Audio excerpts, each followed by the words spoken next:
What's up, guys? Do you feel sometimes that your joints are limiting you in your workouts? So your joints hurting? Are your knees, shoulders, elbows? Are you getting those pains from lifting heavy weights all the time? Are you finding that that pain is limiting you in your workouts and maybe even slowing you down? Well, today I'm going to show you a trick that's going to help you keep building muscle, but help save those joints, help you recover, and help you grow in just 5 seconds. So what is this mystical training method that I'm talking about? It is known as time under tension training. This is going to involve eccentric loading, concentric loading, and isometric holds. But what it's not going to involve is you smashing your joints to pieces. This is not going to require heavy loads. It's going to require you to have a good mind to muscle connection, which is something we always want to build. And today I'm going to show you one exercise for every body part that you can put into your training routine to help you develop that muscle, but also give your joints that little bit of respite that they might need. You can put this into your normal routine. And obviously, as you get better at this, maybe put 2 exercises into each routine, but for starting out, just one will do the job. Let's crack on.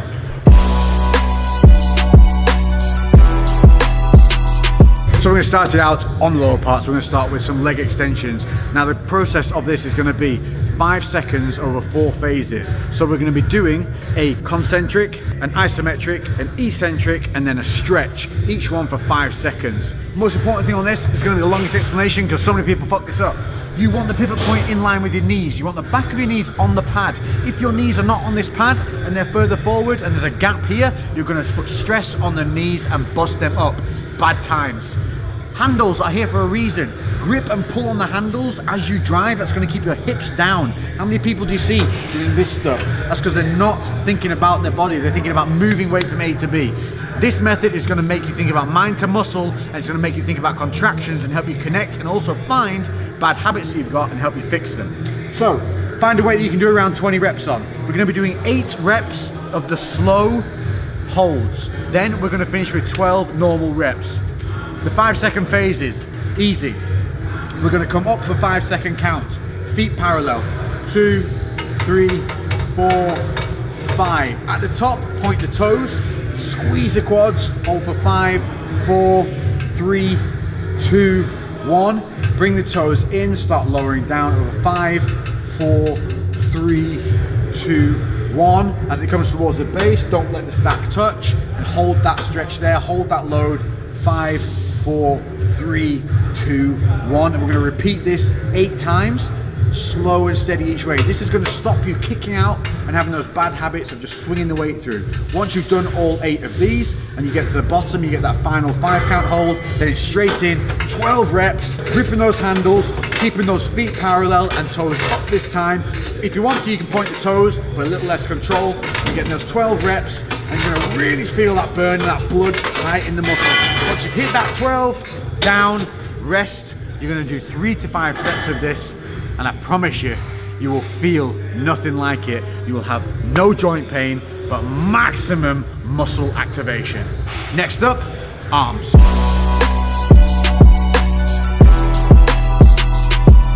So triceps, we're going to be using the V-bar and the cables. Now you can alternate the grip accordingly as you play with this. Don't be afraid. What I show you here, you can take it and go, but then go and twist things around and make a move as you see fit. But we're going to take, again, same thing, a rep range where you can do 20 reps on that weight, 8 and 12s like before. For this, pointers, shoulders back, rib cage down, hips slightly kicked back. What we're not doing is leaning over. From here, you're going to keep that scapula engaged. You're going to pull down with the elbows, and this is your start position. Start right, you'll finish right. From here, we're going to come down. 5, 4, 3, 2, 1. Squeeze, flex that tricep at the bottom. Look how my arm is at an angle. What I'm not doing is this. Arms at a slight angle, and I'm squeezing that tricep. I've got a little bit of flexion at the wrist. Then I come back up. 5, 4, 3, 2, 1. No elbow movement, no swinging back and forward, shoulders still in place. At the top now, I'm going to squeeze my biceps and help stretch that tricep. 5, 4, 3, 2, 1. Before starting all over again. 8 reps like that, and then we're going to move straight in. 12 reps, strong, focusing, no swinging. Squeezing that tricep at the bottom, squeezing that bicep at the top. Bam, bam, bam, bam. Biceps.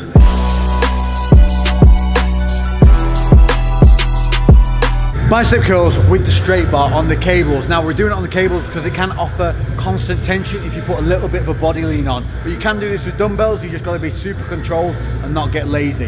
What we're looking for on this, we're looking to keep our elbows tight and in a fixed position. What I'm not doing is letting my elbows swing back and forth. Again, my rib cage is down, my scapula is engaged, and I'm not pigeon necking.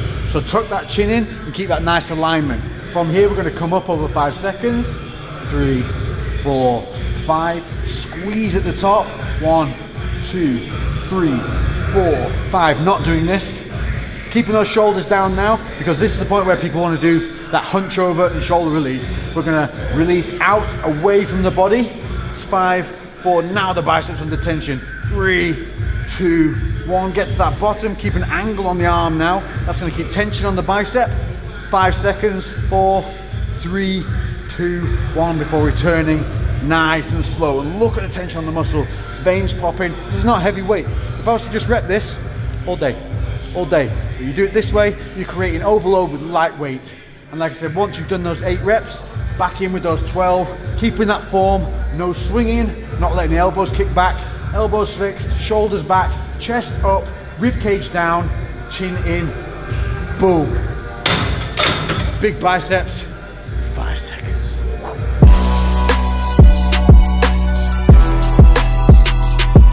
Next up, shoulder press. Now this is one that causes a lot of pain for a lot of people. It's also one where people have a lot of bad habits and get injured from it. By doing the slow work on this, by doing the time under tension, we're gonna realize those bad habits and we're gonna help create that mind to muscle and form connection. We're gonna do this without a supporting back on this one. But if you find it's a little unstable without it, you can put the bench seat upright and have that as a rest point behind you. Bring the dumbbells up, we're gonna turn them out. This is our start point. I want my rib cage down. I'm going to make sure my feet are planted, and from here, I'm going to tilt the dumbbell heads in. Real little tilt, bing! This is going to keep it all focused on that shoulder. I'm going to come up over 5 seconds. 3, 2, 1. This is working my core and everything now. At the top, what I'm not doing, banging and touching. Coming up, straight arms, shoulders down, not hitching. Then coming back down the exact same way we went up, over 5 seconds. 2, 1, get to that base, keep that load point, don't let it touch the shoulders, hold for 5, and then repeat. Obviously once we get 8 reps in from these, then we're going to try and maintain that postural strength, rib cage down, keep it controlled, and rep 12 reps to the death, to the pump. And tell me, after doing that, give it one go, and tell me that doesn't feel as good as those heavy ass shoulder presses you ground through, gritted your teeth on, and ended up tearing up some fucking tendons.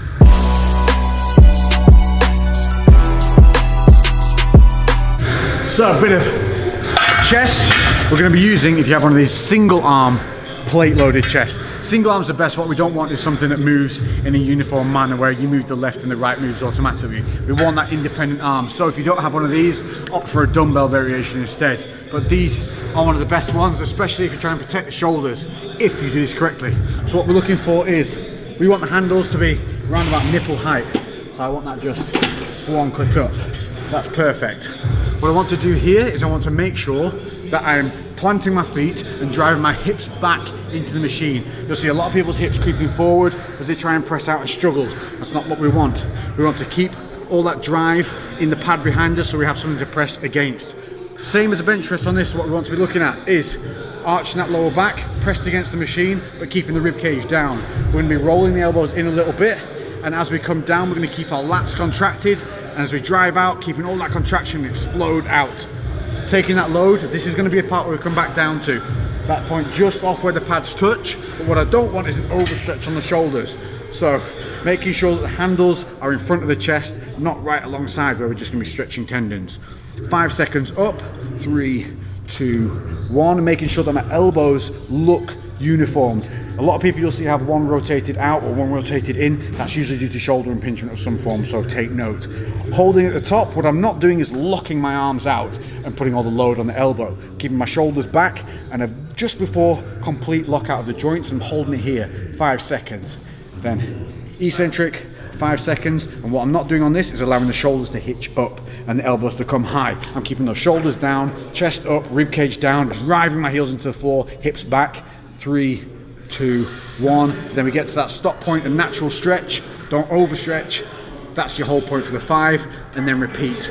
Obviously, once we've done this 8 times, just as before, we're going to get down to that bottom load, hold it for that final 5 before exploding back out. Now, everything we've just engaged, everything we've just created in that mind to muscle connection, boom, 12 reps, squeeze, force that blood in, but make that muscle work.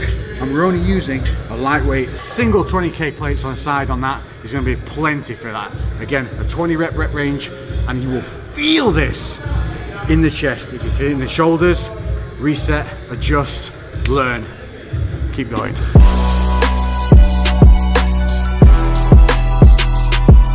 Back, and for this one we're going to be using the lat pull down. I love this machine, but it is one that people often have a big disconnect in their shoulder areas. They also don't have a lot of control with their rib cage and midsection. This is going to help fix all of that, plus keep a healthy scapula, because your scapula are going to be crucial here in controlling the shoulders. What we're looking for is not an overly wide grip. Grip to wherever is natural. If you're not over 6 foot, you don't need to be grabbing the edge of the bars. Just use your sense on where it feels good. We're going to grip just past the bend anyway. We're going to sit and make sure our knees are pinned underneath this pad. Your feet should be solid to the floor with a right angle up into the pad, and you shouldn't be able to move your legs underneath that pad. That's important because we're going to drive against it.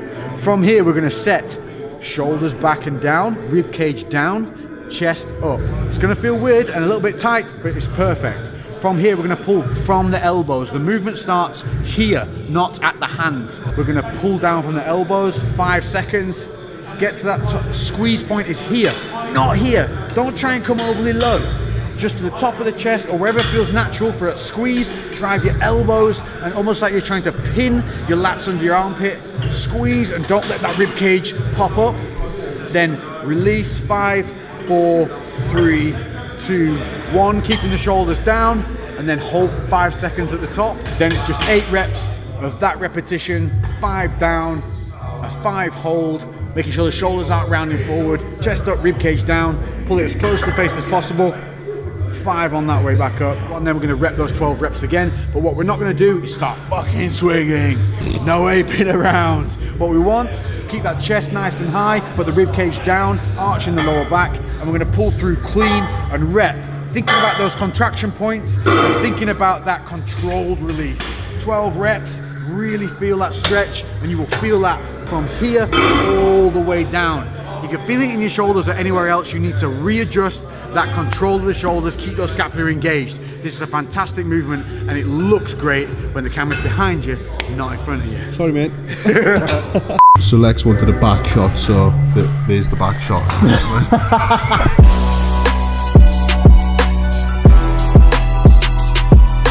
Last but not least, we're back on the leg extension machine, and this one is for seated hamstring curls. The reason we're doing this over lying curls is because there is no lower back tension when we do it this way. So for setup on this, the same rules apply. We want our knees in line with the pivot point. We want that seat further back rather than too far forward, if anything.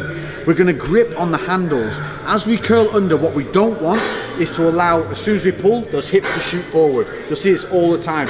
People end up halfway down the seat here. What they're doing is using their body weight to pull the weight through.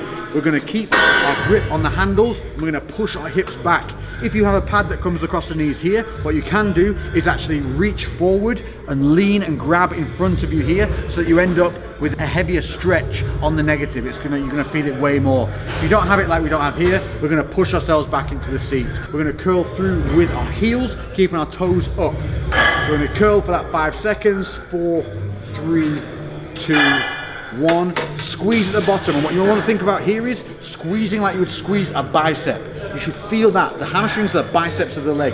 So squeeze, hold. What we don't want to allow is those hips to shift forward, knees to shift up. Everything stays down. The body's going to want to compensate. Fight it. Then 5 seconds hold, back up, eccentrically, 5 seconds. Again, don't let the hips shoot forward. Don't let those knees rise. Think about pushing your knees down through your legs as the feet come up.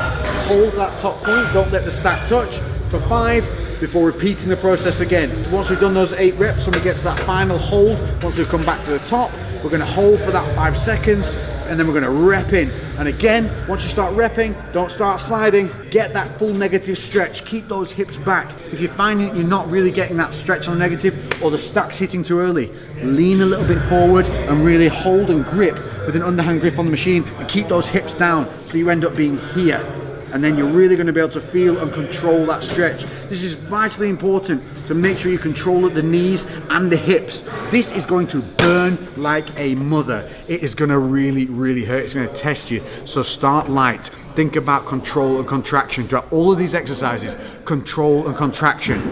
But what it's going to prove to you is you have a good mind to muscle connection that you can build. You have errors that you're going to see from having to go slow rather than fast that you're going to be able to fix. And once you do that, when you translate this back into lifting heavy, those weights are going to move smoother, they're going to move more controlled, and more importantly, you're going to know what you can lift in real weight rather than just weight you can shift from A to B. As I said before, I'll say it again. Don't shift it, lift it. I hope you've enjoyed this episode. This has been time under tension training. 5 seconds, 4 phases to a bigger, better you. Catch me in the next episode. If you have any comments, make sure to leave them down below. Hit that notification bell to make sure you're notified of all these videos so you don't miss out on anything. I'm Lex and I'll catch you in the next one. Boom, baby. Lately I've been doing shit different, cooking like a chef, I've been all up in the kitchen. Had to make a move, had to make a little distance. Lot of people tripping, they could never see the vision. Fuck that, tell them bounce.